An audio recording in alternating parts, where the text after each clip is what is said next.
یہ اللہ والوں کی قربت و سنگت کا فائدہ یہ ملتا ہے. ایمان و تقوی سلامت رہتا ہے. یہ دنیا کا ایک فائدہ ہے, دنیا میں ایک فائدہ ہے. اور پتہ ہے آخرت میں کیا فائدہ ملے گا؟ ان اللہ والوں کی قربتوں کی برکتوں کا, ان سے نسبت و تعلق رکھنے کی برکتوں کا. سنو پیارے, تاکہ آپ کو پتہ چلے اللہ والوں اولیاء کرام کا مقام سمجھنا, ان کی شان بیان کرنا کیوں ضروری ہے ہمارے لیے.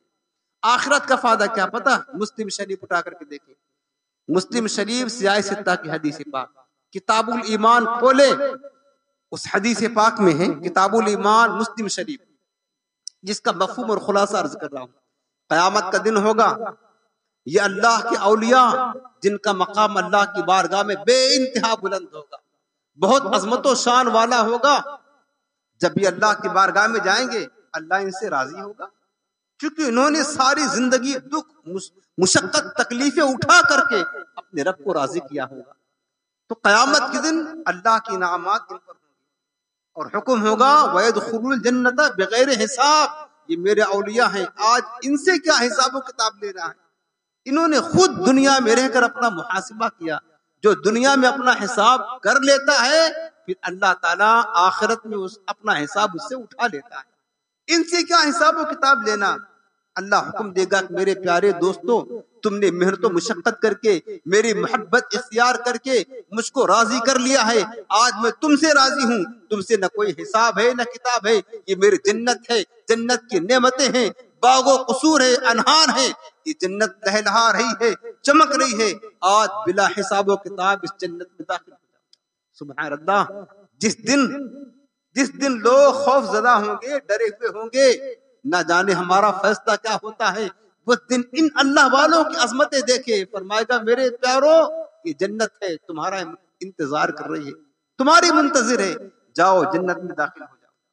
پتہ ہے اللہ والے کیا کہیں گے؟ اگر ہمیں حکم دیا جائے تو ہم اپنے باپ کو بھی نہیں دیکھیں گے, اپنے دوست کو بھی نہیں دیکھیں گے, پیچھے مڑ کر بھی نہیں دیکھیں گے, دوڑ لگا دیں گے, جنت ہی میں جا کر کے دم لیں گے, کہیں ہمیں روکنے دیا جائے, کچھ پرابلم نہ آ جائے. لیکن یہ اللہ والے کیا کہیں گے پتہ؟ ان کی شان محبوبیت دیکھے رب کی بارگاہ میں, ان کا مقام خدا کی بارگاہ میں دیکھی, یہ کہیں گے مالک ہم نہیں جاتے جنت میں, ہم نہیں جاتے. اللہ پوچھے گا میرے بندو کیا ہمارے جنت میں کچھ کمی ہے, کیوں نہیں جاتے؟ یہ کہیں گے مالک تیری جنت بڑی اعلیٰ ہے. لیکن اللہ سب جانتا ہے پھر بھی پوچھتا ہے ان کی زبان سے سننے کے لیے. اللہ پاک پوچھے گا بتاؤ کیوں نہیں جاؤ گے؟ وہ اولیاء کرام کہیں گے مالک یہ مسلم شریف کتاب الایمان کی حدیث پاک کا خلاصہ سنا رہا ہوں, عظمت اولیاء بتا رہا ہوں, مقام اولیاء بتا رہا ہوں. یہ اولیاء کرام کہیں گے مالک میرے کچھ دوست تھے یصلون معنا, جو ہمارے ساتھ نمازیں پڑھا کرتے تھے, یصومون معنا, ہمارے ساتھ روزے رکھتے تھے, ہمارے مجلسوں میں آتے تھے, ہماری سنگت میں آتے تھے, ہمارے ساتھ کھاتے پیتے تھے, ہمارے ساتھ اٹھتے بیٹھتے تھے, ہماری سنگت اختیار کر کے رکھتے تھے. آج کسی گناہ کی بنا پر, کسی جرم کی بنا پر انہیں جہنم میں ڈال دیا گیا ہے.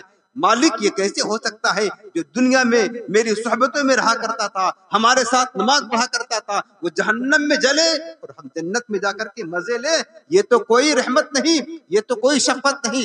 مالک تو انہیں جب تک جہنم سے نکال کر ہمارے ساتھ جنت میں داخل نہ کرے گا, ہم اس وقت تک جنت میں قدم نہیں رکھیں گے. یہ اولیاء کرام عرض کریں گے رب کی بارگاہ میں. اس کے بعد جانتے ہو اللہ پاک اپنے اولیاء کی ناز برداری کرتا. یہ نہیں فرمائے گا کہ وہ تو جہنم کے لائق تھے, جہنم میں جانے دو, تمہیں جانا ہے تو جاؤ ورنہ تم بھی رہو. اللہ پاک ایسا نہیں کہے گا, حالانکہ وہ جہنم کے حقدار تھے جنہیں ڈالا گیا. اب اللہ پاک ان لوگوں کو جو جہنم میں جل رہے ہیں, جہنم کے حقدار ہیں, ان اولیاء کرام کی دل جوئی کے لیے, ان اولیاء کرام کے مقام و عظمت کو بتانے کے لیے فرمائے گا اچھا میرے اولیاء, میرے دوستوں بتاؤ کیا تم انہیں جانتے ہو, پہچانتے ہو؟ حل عرفتم, کیا تم انہیں پہچانتے ہو جو جہنم میں گئے, تمہارے ساتھ بیٹھتے تھے, تمہارے صحبتوں میں رہتے تھے؟ وہ کہیں گے ہاں مالک ہم انہیں پہچانتے ہیں.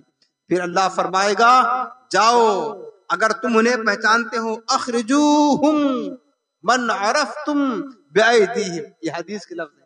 اللہ فرمائے گا میرے اولیاء تم خود جاؤ اور جہنم کے دروازے پر کھڑے ہو جاؤ، اور جس کو پہچانتے ہو، جس کو پہچانتے ہو، اپنے ہاتھوں سے پکڑ کر کے انہیں جہنم سے نکال کر کے اپنے ساتھ جنت میں لے کر کے جاؤ۔ سبحان اللہ، کتنا بڑا مقام ہے پیارے۔ ہم لوگ تو ڈر رہے ہوں گے، نہ جانے ہمارا فیصلہ آخری کیا ہوتا ہے، ہمارا نامہ اعمال کدھر دیا جاتا ہے، لیکن یہ اولیاء کی عظمت ہے، یہ اللہ والوں کا مقام ہے۔ فرمائے گا جاؤ اور جہنم میں جن کو پہچانتے ہو، جو تمہاری سنگتوں میں رہا کرتے تھے، تمہاری صحبتوں میں بیٹھا کرتے تھے، ان سب کو اپنے ہاتھوں سے نکال کر اپنے ساتھ جنت میں لے کر کے جاؤ۔ اللہ پاک انہیں بھیجے گا، پتا کیوں بھیجے گا؟ انہیں کیوں بھیجے گا کہ تم نکال کر لاؤ؟ اللہ چاہتا تو حکم دے دیتا کہ وہ لوگ فلاں فلاں، اللہ تو جانتا ہے، فلاں فلاں میرے دوستوں کی صحبت میں بیٹھا کرتے تھے، چلو تم نکلو، فرشتوں کو حکم دیتا فلاں فلاں کو نکال کر کے ان کے ساتھ جنت میں بھیجو۔ ایسا بھی تو کہہ سکتا تھا، لیکن ایسا نہیں کہے گا، انہیں بھیجے گا تم جاؤ، جس کو چاہتے ہو نکال کر لے آؤ۔ کیوں؟ تاکہ وہاں بھی پتا چلے، کوئی یہ نہ کہہ سکے کہ اس میں اولیاء کی کیا بات ہے، ان کی سزا پوری ہو گئی تھی، اللہ ان سے راضی ہو گیا تھا، بس انہیں جہنم سے نکال کر کے جنت میں داخل کر دیا گیا، اس میں اولیاء کا کیا کمال ہے؟ تاکہ وہاں بھی عظمت اولیاء کا کوئی انکار نہ کر سکے۔ اللہ انہیں فرمائے گا کہ تم جاؤ جہنم سے اپنے ہاتھوں سے نکالو، تاکہ پتا چلے میرے اولیاء کا مقام وہ ہے کہ یہ جسے چاہتے ہیں اسے جہنم سے نکال کر کے اپنے ساتھ جنت میں لے کر کے جاتے ہیں۔ یہ مقام اولیاء ہے پیارے، یہ مقام اولیاء ہے۔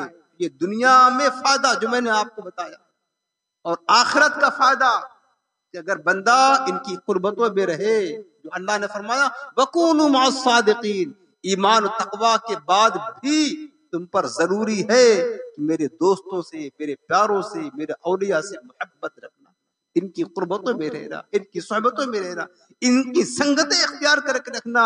ان کی سنگتیں تمہیں دنیا میں بھی فائدے دے گی، اور ان کی سنگتیں تمہیں آخرت میں بھی فائدہ بخشوں گی، نفع بخشوں گی۔